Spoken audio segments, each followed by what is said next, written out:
आमची ही एक गाडी आहे, ही जवळजवळ 3000 घरांचा 3000 ते 3500 घरांचा कचरा घेऊ शकते. तर ही गाडी जाणार सकाळी सकाळी कचरा घेणार. ह्याच्यामध्ये शेडिंग आहे, मी तुम्हाला जस्ट दाखवतो. ह्याच्यामध्ये थोड्या वेळी शेडिंग होतं. शेडिंग म्हणजे 5 ते 10 तुकडे होतात आणि कचरा तो आतमध्ये जातो. आतमध्ये स्क्रूप्रेस आहे. स्क्रूप्रेसमध्ये काय होतं, तो कचरा दाबला जातो. त्याच्यामुळे कचऱ्यामध्ये जे मॉइश्चर असतं ना, ते जो 30 ते 35% मॉइश्चर बाजूला येतं. जे खालती आम्ही तिकडे टाकी ठेवलेली, ते एटीपी मधनं आम्ही ते पाणी बाजूला करतो.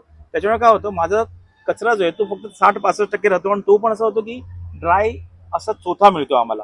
आणि ह्या मशीनच्या आतमध्ये एक डायजेस्टर आहे. त्या डायजेस्टरमध्ये टेम्परेचर, मॉइश्चर आणि सगळं कंट्रोल केलेलं आहे.